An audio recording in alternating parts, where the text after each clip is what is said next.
Estamos de volta a Sergipe com Cidade Alerta. Chamo sua atenção para mais um caso de tentativa de feminicídio.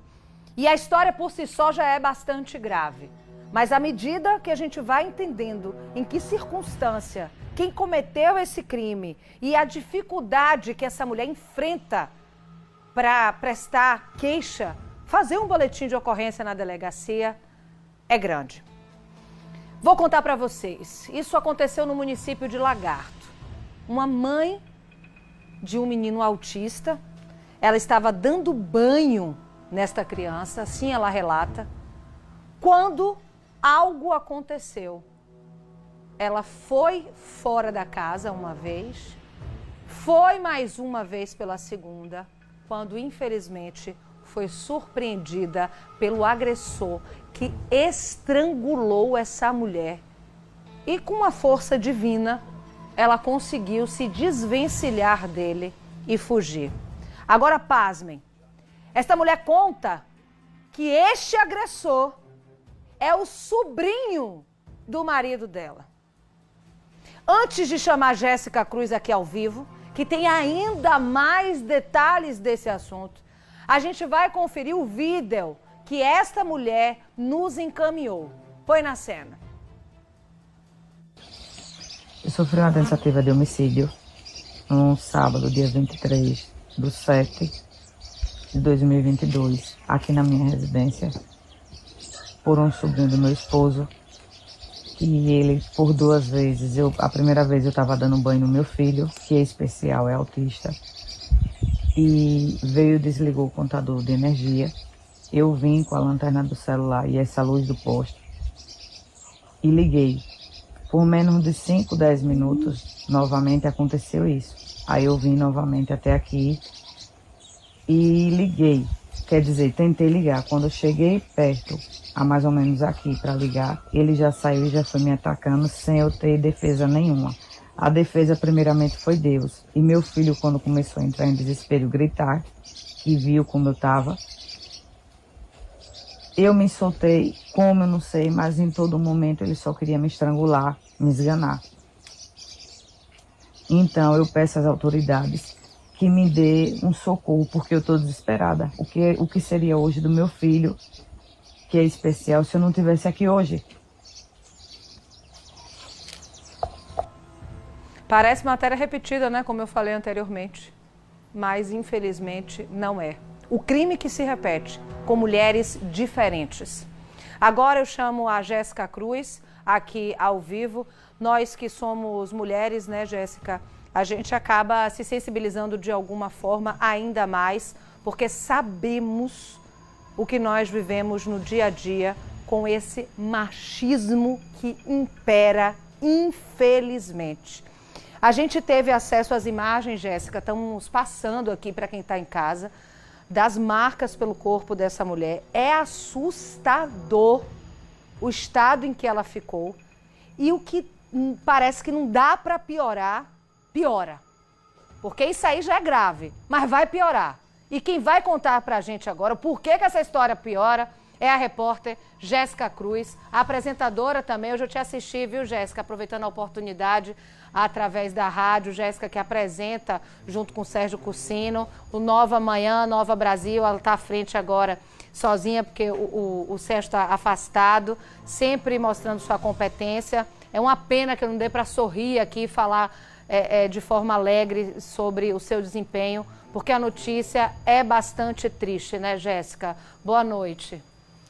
Oi, Mariana, boa noite, muito obrigada. Pois é uma pena porque, mais uma vez, a gente tem que trazer um fato como esse. E automaticamente, nós, mulheres, nos colocamos no lugar dessas vítimas e especificamente dessa mulher moradora de Lagarto. Ela relata nesse vídeo que a gente acompanhou o desespero que ela ainda está sentindo. Sabe por quê? Porque este homem que teria agredido, que a agrediu, mora ao lado da casa dela. Eu estou aqui com os advogados dessa vítima, eles vão conversar conosco, nos contar o encaminhar desse caso, inclusive na polícia. Eu vou conversar primeiro com o Leonardo Garcês, que é advogado. ele vai contextualizar para a gente entender todo esse fato. Lembrando que nenhum contexto justifica absolutamente nada. Mas muita gente se pergunta, por que esse homem ele está tão agressivo, foi tão agressivo ao ponto de tentar tirar a vida dessa mulher? Opa, boa noite, Jéssica, boa noite aos telespectadores. Bom, supostamente o que justifica tudo se iniciou a partir do momento em que a nossa cliente, ela tem um filho especial, menor de 5 anos de idade, em que é acompanhado por um tutor, todas as vezes que vai para a escola, no transporte escolar, de modo que em um determinado dia, logo após o início dos trabalhos desse vizinho, também suspeito, que inclusive é sobrinho do marido dela, ele simplesmente não esperou a criança sequer sentar e colocar o cinto, levando em consideração que é acompanhado por um tutor, e arrastou o ônibus, o micro-ônibus na realidade. E a partir desse momento, o tutor, graças a Deus, conseguiu segurar a criança, já que é uma criança especial, poderia ter se machucado, se ferido. E ela, como mãe, obviamente, foi relatar a situação para a diretora da escola, para as autoridades competentes, e acredita que isso ocorreu como uma retaliação, porque a partir desse momento, ele passou a proferir alguns olhares ameaçadores, algumas atitudes um tanto quanto estranhas, mudança na rotina, e a partir daí, com 2 semanas, o fato ocorreu. Esse homem que fazia o transporte escolar dessa criança é o mesmo, então, que a agrediu. Correto, correto. Pois ele agiu de maneira muito ardilosa, premeditada. No dia dos fatos, ele desligou o disjuntor geral de energia da residência dela. Ela observou que nas residências próximas havia ainda energia e decidiu sair para que pudesse realizar novamente a ligação. Instante que, posteriormente, alguns minutos depois, houve novamente o desligamento e nesse momento, quando ela tornou ao local já com uma lanterna, ela foi agredida por ele. E graças à lanterna ela pôde ver o rosto dele, reconhecer a mão, reconhecer a voz, a fala, e é justamente por conta disso que ela tem certeza que se trata dele. Ela conseguiu fugir. Ela conseguiu fugir com muita relutância, ela levou uma gravata, levou arranhões no rosto, inclusive tivemos no local hoje do fato para poder fazer uma simulação e de fato ele não tentou simplesmente só asfixiá-la, ele tentou realmente quebrar o pescoço dela. Ele mora ao lado dela? Ao lado dela, menos de 200 metros. Isso é muito complicado, Mariana. Porque a gente sabe a realidade que nós vivemos. Dizem assim, ó, por que não denuncia? Por que não denunciou logo? Esse caso específico era uma pessoa relativamente distante dela, não era um marido, um companheiro, enfim. É o sobrinho do marido dela que não gostou de uma denúncia e ele fez isso. Mas normalmente, quando uma mulher é agredida e ela acaba não denunciando, ela é taxada por todo mundo. Ela é taxada pela família, ela é taxada pelos amigos, dizem que mulher que gosta de apanhar. Agora eu quero saber quais são as condições que as mulheres têm para se sentir seguras em denunciar. Eu estou falando de 8 dias que essa mulher sofreu uma agressão, foi estrangulada, teve o rosto completamente ferido, o corpo. 8 dias para sair uma medida protetiva para essa mulher. Se algo acontecer essa mulher, eu quero saber quem é que vai responder. O Estado vai responder? Quem é que vai responder por isso? Porque na hora de vocês dizerem, por que não denuncia? Todo mundo sabe. Mas e quando denuncia e não tem uma proteção? Quando a mulher não consegue fazer um exame no IML para comprovar a agressão dela? Até hoje. Como é que pode um negócio desse, minha gente?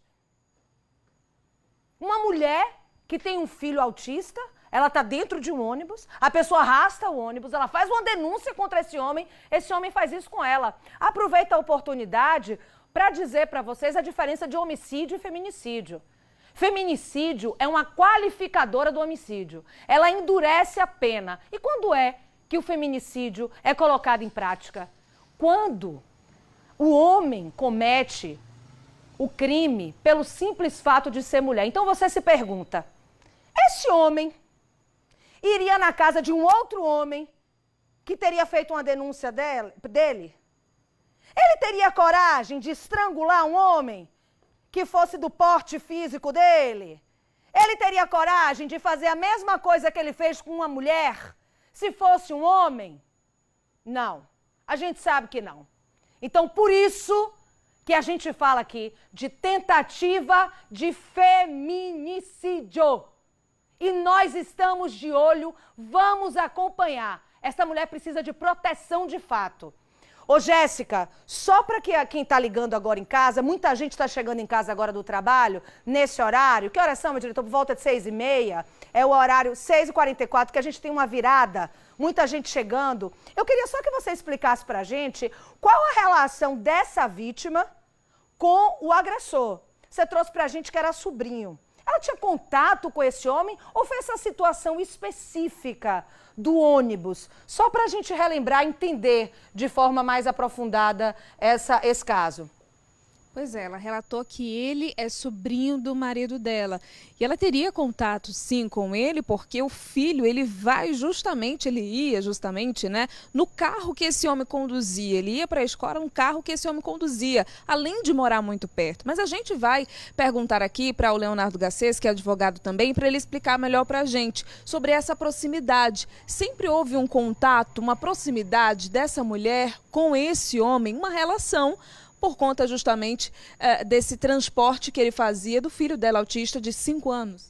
Sim, na realidade é uma comunicação de boa vizinhança, né? Já que eles moram tão próximos e é uma zona rural, então todo mundo se conhece, obviamente, como é sobrinho do marido dela, então consequentemente havia um contato, diariamente eles se viam, até mesmo porque como diariamente ele também ia buscar a criança na porta da sua casa, consequentemente ela via ele todos os dias. Confiava também nele, né?